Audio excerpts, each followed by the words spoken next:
இது தொடர்பாக நம்மோடு கருத்துக்களை பகிர்ந்து கொள்வதற்காக திமுகவிலிருந்து திரு கான்ஸ்டன்டைன் ரவீந்திரன் இணைக்கிறார். சார் வணக்கம், இணைந்தமைக்கு நன்றி. தமிழ்நாட்டு அரசியலை சுற்றி மட்டும்தான் விஜயின் உரை இன்றைய தினம் இருந்தது. நாட்டின் பிரதான பிரச்சனைகள் பற்றி எதுவும் பேசல, ஒன்றிய அரசு குறித்த விமர்சனம் இல்லை. அவருடைய உரை பற்றின உங்களுடைய முதற்கட்ட கருத்து என்ன? அது என்னை பொறுத்த வரைக்கும் திராவிட முன்னேற்ற கழகத்தின் மீதான அவதூறுகளை பரப்புவதற்காக இன்றைக்கு ஈரோட்டு மண்ணை பயன்படுத்தியிருக்கிறார். அங்கே கூட வழக்கம் போல தனது அரசியல் முதிர்வின்மையை அல்லது அரசியல் பற்றிய தெளிவில்லாத பேச்சு என்றுதான் பார்க்க வேண்டியது இருக்கிறது.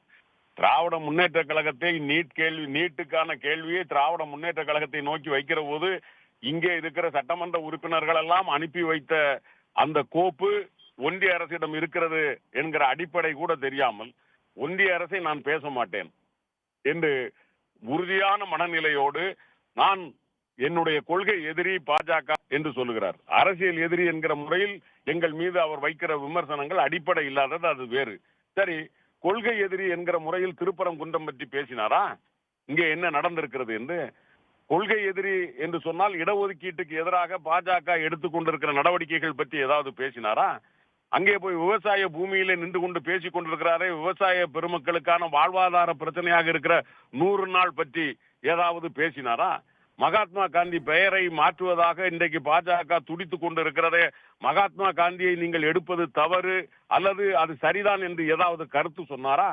ஆக பாஜகவின் கைப்பிள்ளையாக இன்றைக்கு விஜய் மீண்டும் ஒரு முறை தன்னை நிரூபித்திருக்கிறார். அதையும் தந்தை பெரியார் மண்ணில் போய் நின்று கொண்டு அவர் பேசிக் கொண்டிருப்பதுதான் ஆச்சரியமாக இருக்கிறது.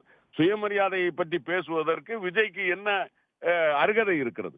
தன் தொண்டர்களை கூட தன் முன்னால் உட்கார வைத்து பார்ப்பதற்கு இல்லாமல் அடிக்கின்ற வெயிலில் 11 மணி அளவு 12 மணி அளவில் அந்த வந்திருக்கிற இளைஞர்கள், ஒருவேளை உங்கள் மீது இருக்கிற ஒரு நடிப்பின் மீது இருக்கிற ஆற்றலால் ஈர்ப்பால் பிள்ளைகள் வந்திருக்கலாம்.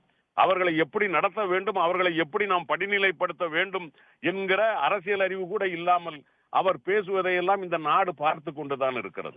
திராவிட முன்னேற்ற கழகம் என்பது ஆரம்பித்த நாளிலிருந்து தமிழுக்கும் தமிழ் மண்ணுக்கும் ஒரு ஆக்க சக்தியாக இருந்திருக்கிறது.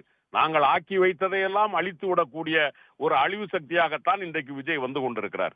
எனவே இந்த ஆக்க சக்தி என்கிற திமுகவிற்கு எதிரான அழிவு சக்திகளில் புதிதாக சேர்ந்திருக்கிற ஒரு தற்குறி கூட்டம் தான் தாவேகா கூட்டம். எனவே அதை பெரிதாக எடுத்துக்கொள்ள வேண்டிய அவசியம் இல்லை என்று நான் கருதுகிறேன். ஒன்றிய பாஜக அரசு பற்றி விஜய் எதுவும் பேசாதது பற்றி விமர்சிக்கிறீங்க. நன்றி திரு கான்ஸ்டன்டைன் ரவீந்திரன் கருத்து பகிர்வுக்கு. திமுக ஆக்க சக்தி, தீய சக்தி அல்ல என்று விஜய்க்கு திமுக தரப்பிலிருந்து பதிலடி கொடுக்கப்பட்டிருக்கிறது.